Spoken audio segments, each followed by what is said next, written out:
मैंने आज आप बहुत ही मराठी मराठी नौवारी साड़ी पहने, बहुत ही ब्यूटीफुल लग रही है आप। तो कुछ बताना चाहिए आज क्या है फाउंडेशन का आपका काफ़ी नाता पुराना है, क्या है आज कुछ बताना चाहिए? नाता तो नया है और जल्द ही बहुत पुराना भी हो जाएगा, क्योंकि अभी बहुत काम करना है, ये तो सिर्फ शुरुआत है। और जैसे मैंने जब मैं फ़र्स्ट टाइम आई थी तब कहा था कि मैं अब सबको जानना चाहती हूँ, और प्राइड मंथ में सब बातें बहुत करते हैं, लेकिन मुझे इन सब के साथ टाइम स्पेंड करना था।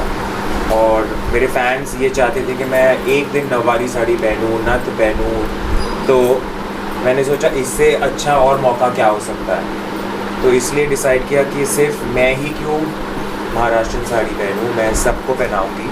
तो सबके लिए हमने साड़ियाँ भेजी, लड़कों के लिए कुर्ते भेजे, साफ़ा भेजा, और आज हम मज़े करने वाले हैं। This is just the beginning, बहुत काम करना है। क्या क्या होने वाला है? डांस होने वाला है? अब मुझे भी नहीं पता, कुछ सरप्राइज़ है ऐसे मुझे बताया गया, पर मुझे भी आइडिया नहीं कि क्या होने वाला है। पर डांस तो होगा, मैं तो पक्का करूँगी, चिराग भी पक्का करेगा। और खाना है, इनके हाथ का खाना मैंने लास्ट टाइम खाया था जो मुझे बहुत पसंद था, तो वो खाना भी खाना है। ये जो आपने लॉकअप में कहा था कि आप इस तरह का काम करने वाले हैं, तो क्या क्या आपकी क्या है गोल्स, कुछ अगर आप बताना चाहेंगे क्या क्या गोल्स है, क्या क्या करने वाली आप कुछ अगर आप बता। सबसे पहले तो जो बेसिक रूल्स है, जो बेसिक लॉज है, उनको मुझे चेंज करना है, उनमें चेंज लाना है। तो फॉर एग्ज़ाम्पल भी रिसेंटली एग्ज़ाम्पल देती हूँ, एक्चुअली मैं ब्लड डोनेट करने जा रही थी, और मैं पहले भी करती थी एज स्वप्निल, लेकिन मुझे कॉल आया कि मैं ब्लड डोनेट नहीं कर सकती क्योंकि मैं एक ट्रांसजेंडर औरत हूँ। और मुझे काफ़ी शॉक लगा ये बात जानकर, और मैं ओ नेगेटिव ब्लड टाइप हूँ, तो मेरा ब्लड वैसे ही प्रेशियस है बोल सकते हो, I am a universal donor. लेकिन 2017 में ब्लड डोनेशन रूल जो बनाया था, जो रेफरल बनाया था, उसमें ये लिखा गया है कि transgender man and women, anyone basically from the LGBTQI community, हम ब्लड डोनेट नहीं कर सकते। और उसका रीज़न ये है कि we fall in the high risk category to transmit diseases, which I think is a joke, क्योंकि इसका मतलब ये होता है कि मैं सुबह शाम बस अनप्रोटेक्टेड सेक्स ही कर दिया, मतलब हम पे वो एक डिस्क्रिमिनेटरी धब्बा लग गया, एक स्टैम्प है।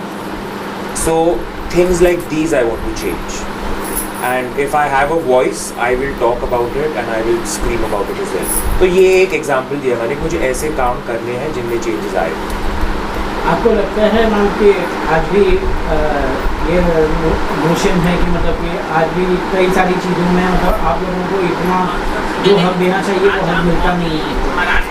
100%। अभी क्योंकि मैं 17 साल से एक डिज़ाइनर रही हूँ, मेरा वो प्रिविलेज है, मेरी वो रिस्पेक्ट है, मेरी वो पहचान है, इसलिए मुझे आसान रहा है। लेकिन अगर आप यहाँ पे एक एक की स्टोरीज़ अगर सुनेंगे, उनके जो बैटल्स है, अगर उनको जॉब चाहिए तो भी इतने, मतलब it's you can't even start कि कितने प्रॉब्लम्स होते हैं। अब क्योंकि मैं प्रिविलेज से हूँ, तो मेरी मदद से अगर इनकी लाइफ ईजी हो, अगर हमारी लाइफ ईजी हो, हमारे लॉज ईजी हो, हमारी प्रोटेक्शन ईजी हो, तो that is my goal eventually. फ़िलहाल तो सिचुएशन अच्छी नहीं है। प्राइड मंथ में सब जाग जाते हैं, प्राइड मंथ खत्म होता है सब सो जाते हैं, सिंपल सी बात है। तो मैंने प्राइड मंथ के बारे में भी इनको ये लास्ट टाइम बताया था कि प्राइड मंथ में अगर आपको कैपिटलाइज करने मिल रहा है तो करो, बिकॉज ये महीने में जितना पैसा कमा सकते हो, इधर इंटरव्यू उधर सब जगह दे के जितना कमा सकते हो कमाओ, capitalise on the pride month, because at least ये एक महीने में लोग हमारी स्टोरी सुनना चाहते हैं। और चिराग, आपसे जानना चाहेंगे, आज आप यहाँ पर ये फंक्शन में आए हैं, प्रोग्राम में आए हैं, आपको कितनी उत्सुकता है और आप क्या कहना चाहते हैं? यार फर्स्ट ऑफ ऑल, जब मुझे ये मालूम पड़ा था she has actually gone to this NGO and she has started her work, I was very happy पहली बार देख करके, and second time when she is coming over here again and doing all these activities, lockup में लोगों के लिए, जैसे lockup में उन्होंने एक चीज़ कह दी थी, वैसे ही दुनिया में बहुत सारे लोग हैं, उनके लिए ये चीज़ बोलना आसान होता है कि यार हम हमारी इतनी अर्निंग्स इसमें देंगे, इतना सब कुछ एक अच्छे कॉस्ट के लिए देंगे, बोलना आसान होता है.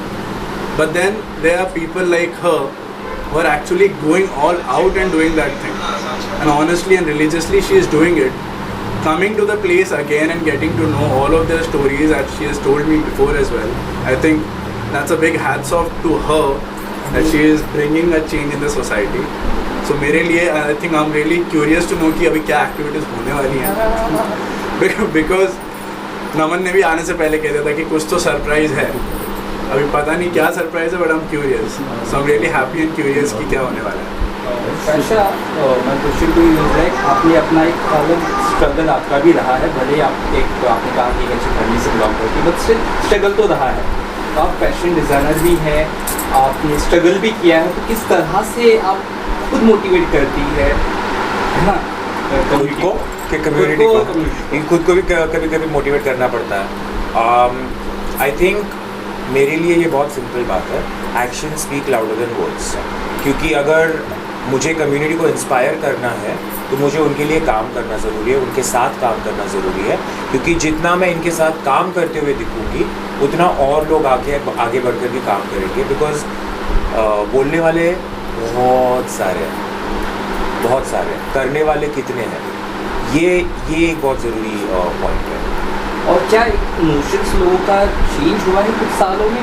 सोशल मीडिया बहुत सारी चीज़ों से, लॉज आने से, क्या लगता है लोगों की माइंडसेट चेंज हो रहा है कम्युनिटी को लेकर? आई थिंक सोशल मीडिया की वजह से एक अवेयरनेस आ गई है, लोगों को अब जानकारी मिल रही है.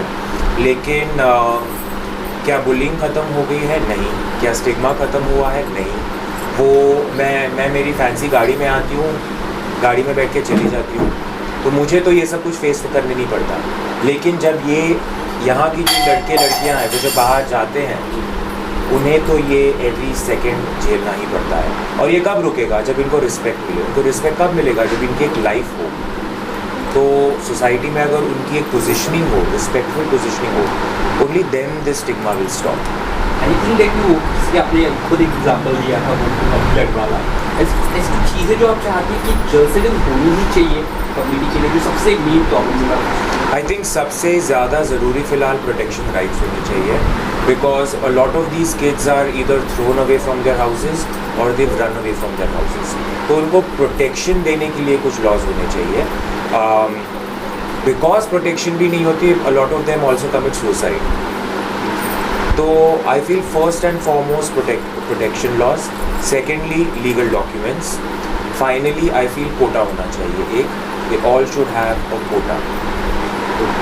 अच्छा, आपसे जानना चाहेंगे, आपने सबकी स्टोरी सुनी है, किसी का स्टोरी आप शेयर करना चाहेंगे जो आपको अभी मैं बताऊं आपको, यहाँ आने से पहले मुझे ट्रांस विमेन की स्टोरीज़ पता थी.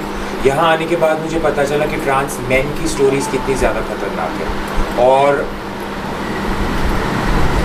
एक स्टोरी ऐसी है जो एक्चुअली बहुत कॉमन है सब में, कि उनके जो भी मैं अभी ऑब्वियसली नाम नहीं ले सकती, जो भी ट्रांस मैन आए हो, जो भी मैन आए हो, वो एक्चुअली में लड़कियां थी, राइट. और उनके पेरेंट्स यहाँ तक पहुँच गए थे, धमकियाँ तक हुई थी, पुलिस स्टेशन में कोई सपोर्ट नहीं मिल रहा था, जबकि वो 18 ईयर्स अप भी है. तो आई रियलाइज दैट ट्रांस मैन की जो बैटल है वो भी बहुत इंटेंस है. और ट्रांस विमेन दिखने में आती है इसलिए उनकी स्टोरीज आप जान पाते हो, लेकिन ट्रांस विमेन दिखने में आती है इसलिए आप you know their stories, but trans man are not visible that much. उनकी स्टोरीज पता नहीं चलती, उनके अगेंस्ट जो वायलेंस हो रहा है वो मुझे यहाँ आकर पता चला. अच्छा, इसके अलावा आप कॉस्ट्यूम डिज़ाइनर भी है, आज आपने क्या वेयर किया है कुछ बताना चाहेंगे? आपने गुलाब लगाया है, साड़ी पहनी है, क्या बताना चाहेंगे? मैं महाराष्ट्रियन हूँ, तो ऑब्वियसली मैंने नववारी साड़ी पहनी है, और ब्लू मेरा सेकंड फेवरेट कलर है. लेकिन जैसे मैंने कहा कि मेरे फैंस बहुत टाइम से मुझे बोल रहे थे कि आप एक नववारी साड़ी पहनो, एक नववारी साड़ी पहनो. तो मैंने सोचा कि this is the perfect time. पर मैंने खुद से ड्रेप भी किया है. मैं कॉस्ट्यूम डिज़ाइनर हूँ, पर इतनी भी ये नहीं कि मुझसे खुद से ड्रेपिंग हो. और मैंने मेरे असिस्टेंट को बोला था, जाओ कोई अच्छी सी साड़ी लेके आओ, तो ये मेरे असिस्टेंट ने ला के दिए. अच्छा, आपसे जानना चाहेंगे, यहाँ पे माहौल एकदम फुल सस्पेंस जैसा हो गया है और ऐसा लग रहा है कि यहाँ पे लॉकअप का कोई नया टास्क आएगा, तो खैर क्या क्या यहाँ पे होगा और क्या साइसा के लिए स्पेशल इंतजाम है, आप बताएं। ओके, सो जैसे साइशा जी ने बोला कि वो लास्ट टाइम भी आकर गई थी और यहाँ पर इस बार आएंगी तो कुछ स्पेशल करेंगे हम। सो ऐसे ही प्रॉमिस उन्होंने हमें इतनी ब्यूटीफुल साड़ियाँ भेजी and trust me everybody loved it. वो सोच के हमने अभी ये सोचा है कि हमारे पास बहुत सारे परफॉर्मर्स हैं अलग अलग टाइप के, जैसे डांसर्स है, सिंगर्स है, कोई कॉमेडी करता है, तो हमने एक महाराष्ट्रन फीलिंग को टच करके हम लोग ने वो चीज़ें सेट की है जो कि एक सरप्राइज़ के रूप में हम साइशा जी के सामने प्रेजेंट करना चाहते हैं। सो ये सारी चीज़ें होंगी और स्पेशली हमने महाराष्ट्र की, हमारे पास बोलते हैं कुछ अगर स्पेशल ओकेजन होगा तो महाराष्ट्र की खीर बनती है, तो हमने खीर बना के रखी है। तो साइसा आप कितना इंतजार कर रही है उस खीर का? मैं बहुत ज़्यादा इंतज़ार कर रही हूँ और जैसे आपको पता होगा लॉकअप में मैं एक चीज़ की दीवानी हो गई थी, वो थी चाय। तो मुझे ऑफकोर्स यहाँ की चाय भी फिर से लेनी है।